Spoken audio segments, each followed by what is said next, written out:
Mais qui est Jérém Star? Jérémy Gisclon, de son vrai nom, se met à nu pour public et nous dit tout. Le petit Jérémy, plus petit, n'avait pas beaucoup d'amour, il était rejeté à l'école, au lycée, j'ai jamais dit je t'aime à mes parents, donc c'est vrai que je pense que mon désir de gloire et de notoriété est venu peut-être d'un traumatisme d'enfance, à savoir, oui, un besoin de reconnaissance, un besoin d'amour. Donc je pense que vraiment la base, quand j'avais 15-16 ans, j'ai voulu être célèbre tout simplement pour avoir la reconnaissance. Je fais partie de la génération qui veut son quart d'heure de gloire Andy Warhol, j'avais envie d'être célèbre, j'y suis je pense parvenu, du moins à mon niveau, et je suis très content. Mes parents ont vu que j'avais réussi à créer un business et à vivre de mes activités.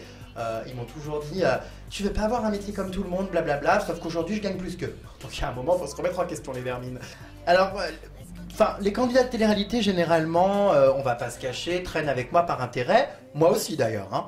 C'est des amitiés qui sont pas forcément sincères, même s'il y a quand même des exceptions, mais globalement c'est win to win, c'est-à-dire voilà, je parle d'eux, ils sont contents que je parle d'eux, en échange ils acceptent de livrer certaines choses. Parfois c'est vrai que je vais un peu loin, mais je suis là pour dire les choses. En France il n'y a pas assez de gens qui disent les choses, et ça m'attire souvent les foudres de certaines vermines. Bon après, on n'en vient pas, je me suis jamais fait frapper, hein, je vous rassure, j'ai jamais été jusque là. Mais c'est vrai que oui, j'ai des menaces, mais très souvent... Voilà, tout le monde met un peu d'eau dans son vin parce qu'ils savent que s'ils me menacent trop et qu'ils me les brisent trop, je les pourris, hein, je leur donne des fessées médiatiques. Donc voilà, après, c'est le jeu. Parfois c'est un peu délicat à gérer, mais rien ne me fait peur, je suis un phénix qui renaît de ses cendres, plus loin.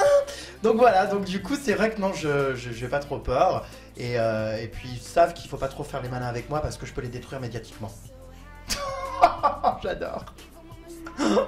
Ouais, je sais manier tous ces candidats, je sais les façonner à mon image et les marketer. Et voilà, et je fais la pluie et le beau temps dans le milieu de la télé-réalité, que ça plaise ou non, c'est pas prêt de s'arrêter. Voilà. Je gagne ma vie grâce aux candidats de télé-réalité, grâce à mes sites, grâce à tout ce que je fais. Donc qu'est-ce que je pourrais avoir de plus, honnêtement peut-être à part une émission Jérém Starless, qui a mon nom, un peu comme Nabila. Voilà, on va dire que j'aimerais bien être chroniqueur sur le mag parce que j'ai toujours voulu faire de l'antenne et puis ça va dans la lignée de ce que je fais. Donc c'est quelque chose qui m'intéresse, j'ai d'ailleurs passé des castings pour ça. Je suis assez sûr de moi, donc je pense que ça s'est plutôt bien passé, j'étais très satisfait. Et puis j'aimerais bien faire un one-man show. Oui, oui, oui, un one-man show, puisque je me fais rire moi-même. Donc si je me fais rire moi-même, faisons rire les autres. Plus loin. Et voilà, pourquoi pas de la chanson aussi, hein? Hein? Non, pourquoi pas. Mais voilà, un one-man show parce que je pense que je pourrais livrer une petite critique acerbe de la télé-réalité du monde des médias. Et ça pourrait être drôle et je vois qu'il y a tout un tas de gens qui se lancent dans le théâtre, alors pourquoi pas moi? Donc c'est un projet sur lequel je vais travailler dans les prochaines années.